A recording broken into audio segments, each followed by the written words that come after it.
Hi, friends. Welcome to day 3 with Maddie B. And today I'm actually going to chat a little bit about choosing to be sober from alcohol. So, I actually celebrated 3 years of being sober from alcohol yesterday.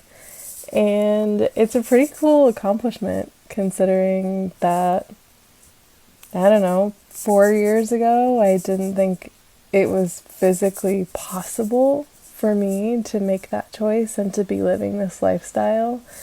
And not only am I living it, but I'm loving it. And that's not to say it's not always easy. And I definitely had some things I got to move through in early sobriety, and even now, there's still things that come up. But I learned a lot about myself in the process because I was using alcohol to numb, and I also was using it to mask my social anxiety.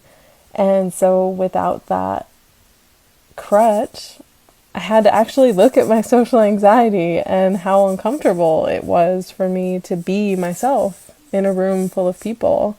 And all of these things that came up and what I was feeling in the room and what I was feeling in the room. And a big part of that was that I was feeling other people's emotions. And I didn't really know what to do with that. In the past, I had dealt with that by people pleasing and by doing everything that I could to make other people feel comfortable, or to drink so that I wouldn't have to think about other people. I could just be in my own little bubble. And I wanted to know what was going on for other people, but I also wanted to be able to manage my own energy. And so I was getting sober from alcohol, and I was actually also in codependent recovery. So if you're not familiar, there's an organization called CODA, CODA.org. And it was helping me look at some of the underlying social stuff and relational stuff and all of these coping behaviors and strategies, which is ultimately what codependency really is. It's these maladaptive behaviors that enmesh our identity with other people's and also with what we do and what other people do for us. And so there's lots of layers to this, and there's some really amazing resources out there if you're interested in codependency. I think there's a lot of talk and a lot of confusion about what codependency even is, so I'll save that for another video. But in my recovery period was also the same time that I was deeply diving into Reiki and energy healing, because preceding all of that, I actually left a long-term relationship. My ex and I were together for 10 years, and after this incredible relationship, we just realized and were willing to admit that we didn't actually have a similar aligned vision of the future. And so all of these things were happening at the same time, and I'm like, okay, well, alcohol is not stopping this breaking of whatever I am, this identity I've created, and my heart shattering into a million pieces. And alcohol wasn't working. And I really didn't want to stop.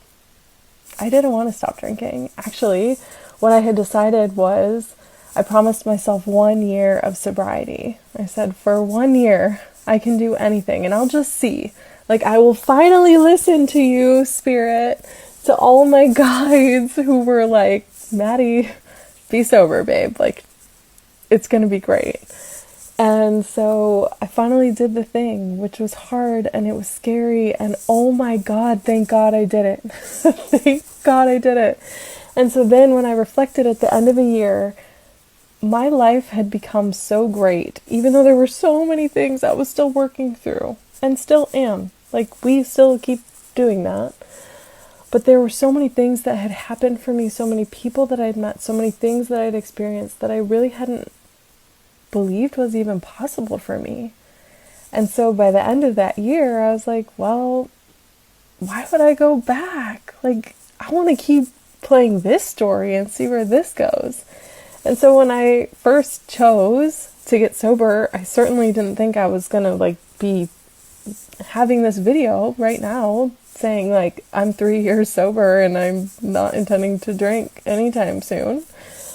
And that in itself has been such a gift for me, because it's meant that there's no one else who's making the decision for me or who's influencing me. It's really about me and Bingo, who's trying to figure out where to hide his little bone. Good boy. Yeah, so basically, getting sober was one of the most amazing decisions I've ever made, and my life is better for it in so many ways. It's so wild to me to reflect that there's so many people on this page and who know me who have never known me to drink alcohol. And then there are so many people, mostly my Chicago people, who did get to experience that version of me, for better or worse, and now also get to witness me in this new way. And that's pretty cool for me. I don't know how it is for you guys, but it's kind of wild.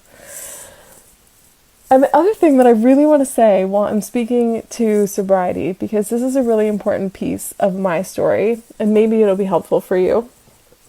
But I actually came into this like grand realization that it was really, really, really finally time for me to say goodbye to alcohol when I was actually microdosing with magic mushrooms. It was this really beautiful experience where I was following a protocol and working with some really sacred medicine by a facilitator that I deeply trust and am so inspired by. And throughout this course, this like realization, because I had been like, you know, those memes about people who are like Googling, do I have an alcohol problem? I had been doing that for years, y'all. Like when I started drinking, I was 18 years old. And I started drinking vodka, and I didn't start drinking a little bit of vodka. I started drinking as much vodka as my body could handle, which at 18 was a pretty fair amount.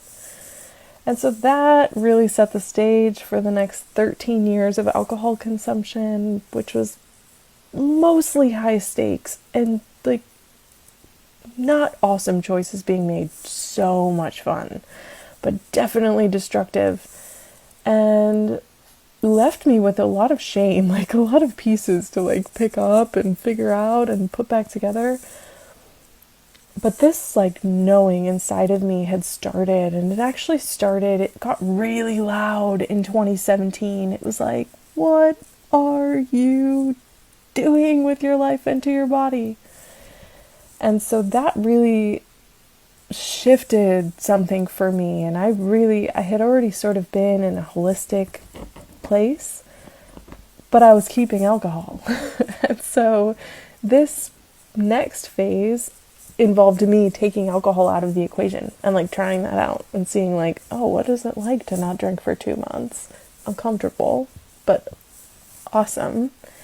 And then I just kept going deeper and deeper, and eventually this voice, this team, this chorus of sweet dear child, stop drinking alcohol, finally broke through to me. And the question that came through was, when are you going to stop playing the game?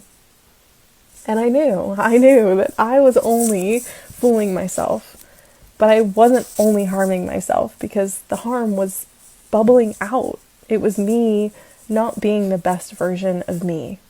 And so not being able to put the best version of me out there. And that was really what I was complete with, was not showing up fully for myself or other people. And so that's what I'm learning, among many other things in sobriety, is how to be the best version of me and how to show up for me and for everyone else consistently. And that's a gift, and this connection to spirit that I've gotten since then is a gift that could only have fully come in the way that it's come in when I finally said, no thank you, I am complete to alcohol. And I went a little over 10 minutes today, so you're welcome. I love you, and I'll see you tomorrow. Bye!